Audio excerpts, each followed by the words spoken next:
Sir liquor files లో ఏదైతే గౌరవ సిఐ గారిని ఇవాళ కలవడం జరిగింది సార్. నిన్నటి రోజు వన్ టౌన్ లో ఒక వ్యక్తిని అక్రమంగా అరెస్ట్ చేస్తున్నారు. మనోజ్ కటారియా అనే ఒక పేరు ఉంది సార్. అతన్ని అరెస్ట్ చేయాలి, అతని పేరే మనకి ఎఫ్ఐఆర్ లో నమోదైంది సార్. సడన్ గా మనోజ్ ముత్తా అని అతను కూడా ఒక మార్వాడి అతను సార్.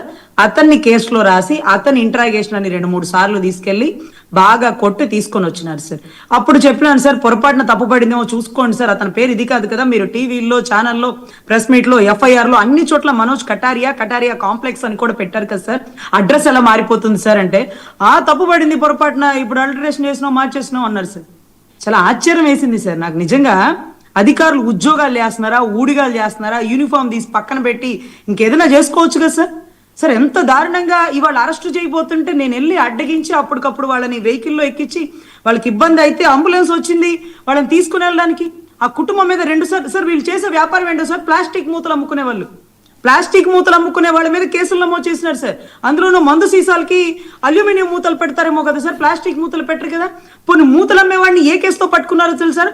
ముద్దాయి అతనికి తెలియదు, ముద్దాయికి ఇతనికి మధ్య ఫోన్ ట్రాన్సాక్షన్ 17,000, 18,000, 22,000 ఈ 3 ట్రాన్సాక్షన్స్ తో ముద్దాయిని అనుమానితుడిని ముద్దాయిగా చేసేసినారు సార్. జంగారెడ్డి కూడా నరసాపురంలో కేసు జరిగితే గౌరవ జడ్జి గారు 5 గంటల ఆర్గ్యుమెంట్ విన్నారు సార్.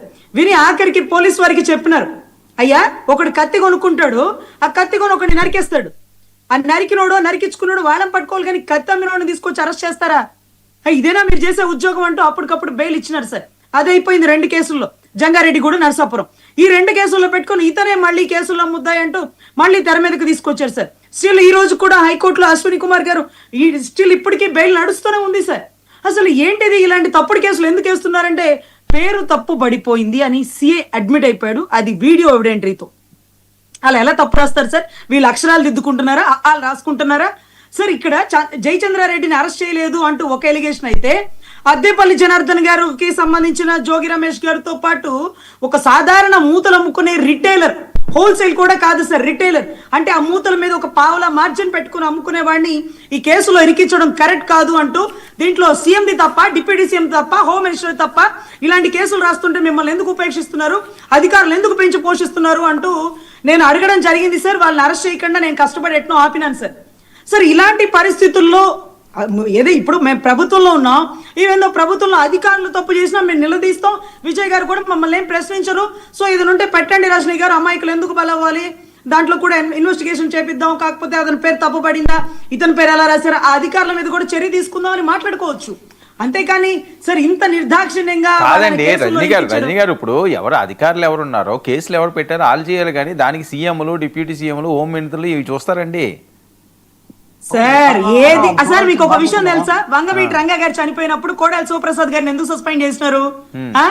మీకు సస్పెండ్ చేయాలి మీ ఉద్దేశం, మీ డిమాండ్ చేయమని అడగటం లేదు సార్. ఇలాంటి ఇన్సిడెంట్ జరిగినప్పుడు వాళ్ళు రియాక్ట్ అవ్వాలి, ఇలాంటి ఇన్సిడెంట్స్ జరిగినప్పుడు వాళ్ళు రియాక్ట్ అవ్వాలి సార్. హోమ్ మినిస్టర్ ఎంత రెస్పాన్సిబిలిటీగా ఉండాలి? తప్పుడు కేసులు వేస్తున్నారా అంత నిర్లక్ష్యంగా, పొరపాటున పడిందని చెప్పడానికి మీరు ఏమన్నా రిప్రజెంటేషన్ ఏమన్నా ఇచ్చారా? ఇలా జరుగుతుంది ఇచ్చినా సార్, రిప్రజెంటేషన్ ఇచ్చినా, ఎంక్వైరీ చేస్తా ఉన్నారు. రజనీ గారు అయితే చాలా అక్రమాల మీద నేను కూడా చూసిన, మంగళగిరిలో ఇదే అక్రమ కేసు పెట్టింటే అక్కడ కూడా పోయి వాదన చేసింది. వీళ్ళు అక్రమ కేసులు మా మీద కాకుండా వాళ్ళ మీద కూడా. సరే ఓకే లేండి, ఆవిడ మాట్లాడండి. మళ్ళీ మీరు అక్రమ కేసు గురించి మనం చెప్పకూడదు మోహన్ రెడ్డి గారు, అక్రమ కేసు గురించి మనం చెప్పకూడదు. పురుషోత్తమ రెడ్డి గారు అసలు ఏంటండి లిక్కర్ ఫైల్స్ ఎటు వెళ్ళిపోతున్నాయి? అసలు లిక్కర్ ఫైల్స్ లో ఉన్న ఆ చిదంబర రహస్యం ఏంటి?